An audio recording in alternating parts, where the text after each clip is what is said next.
Good day everyone, I am Lani Vihani Pipito, the 11th presenter entitled HINILAWOD, translated to Tales from the Mouth of Halawod River by Jocano Landa.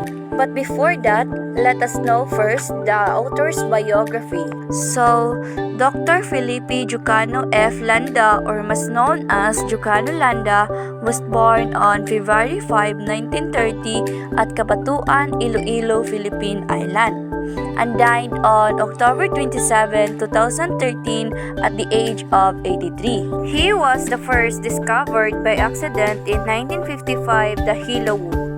Also, he translated the story. In Region 6, HINILAWOD is an epic originating from the Visayas region in the Philippines and composed by Sulud people in Sulud, Central Panay, Philippines. So now, here is the vocabulary. Before we proceed to the literary presentation, let me introduce the 5 episodes of HINILAWOD. First, the story of Alusina and Datu Paubari. Second, the adventure of Lawaw Dungon. Third, the adventure of Humadapnon. Fourth, the adventure of Dumalapdap. Lastly, the quest of Humadapnon continues. Now, here is the literary text presentation or the summary of the story.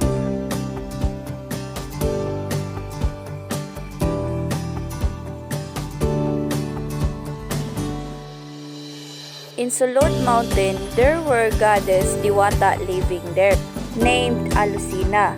The king of God decreed the beautiful Alusina, also called Lausina, the unmarried one, marry upon reaching her maidenhood. Through all the unmarried gods from every corner of the universe tried to win her hand of marriage. She chose to marry the mortal Datu Paubari, ruler of the Halawod. After several months, Alusina became pregnant with triplets. When the triplets were born, the couple called them Lawaw Dungon, Humadapnon, and Dumalapdap. The adventure of Lawaw Dungon. When he reached the adulthood, Lawaw Dungon, the eldest of the triplet, decided to go on the quest to find himself a wife. The journey to Handog took several days after Lawaw Dungon killed the monster of Manalitan. He cut the tail of the monster and brought back to Handog as a proof of victory. He wins the heart of Abyang Ginitbitinan. After the wedding, Lawaw Dungon and his bride started their journey back his home. One day, Lawaw Dungon heard another beautiful woman named Anggoy Durunoon of the underworld.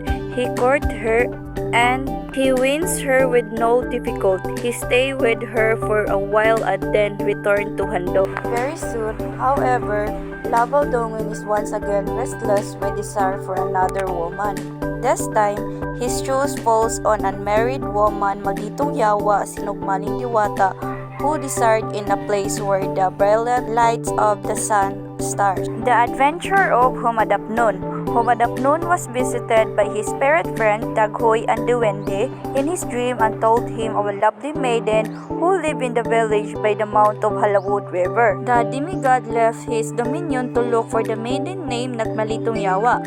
He brought with him a boat full of crew. Humadapnon and Nagmalitong Yawa were married soon at the Halawod. During the wedding feast, Humadapnon's brother Dumalapda fell in love with Huyong Adlawan and asked her brother to help him to talk to parents of the maiden.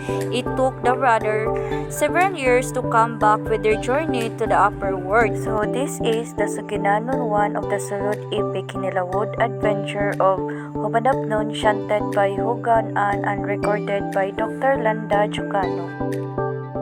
Next is the English translation by Dr. F. Landa Jocano. The adventure of Dumalapdap. Dumalapdap embarked on the quest of his own. He decided to go to Buratlacan kaadlaw and marry the maiden Lubay Buyok Hanginon si Mahudyok Hudyokon. After several months of traveling, he faced to face with a hidden monster called Balanakun. The monster guarded the ridge to lead the place where the maiden lived. He managed to kill the monster but were confronted with another kind of monster when they reached the gate of the place where the maiden lived. called Uyutang the monster was similar to the bat with a sharp poison claws. Dumalabdap fought with the Uyutang for 7 months. With the monster Uyutang dead, Lubay-buyok hanginon si Mahuyuk-huyukan was free to marry Dumalapnon. He brought her home and was reunited with his family.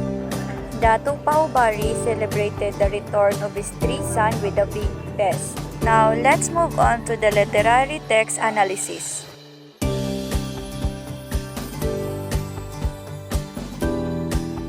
Exposition. When the goddess of the eastern sky, Alusina, also known as Alusina, the unmarried one, reaches maidenhood, the king of gods, captain, decreed that she should marry all the unmarried gods of the different domain of the universe. Tried to win her hand to no will. She chose to marry the mortal Datu Paubari, the mighty ruler of Halawod. Rising action. When Labaw present beneath of Saragnayan. Climax. The revenge for Labaw because Labaw is imprisoned beneath Saragnayan. They fought for freedom to save Labaw. Rising action. Every success of their fight when they saved Labaw beneath Saragnayan.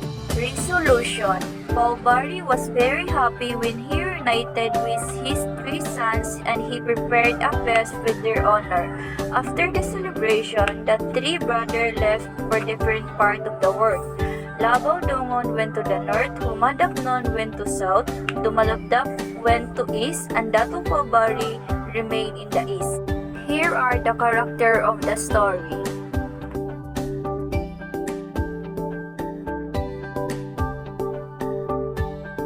The settings of the story: place, province of Panay, time, historical period. Conflict. The conflict of the story is when the 3 sons of Alusina, goddess of the eastern sky, and Datu Paubari, the mighty of the rule of Halawod, fight for their desire of wife. The triplets struggle and adventure for the desired wives, man versus man. The theme of the story: importance of family honor and personal courage and dignity.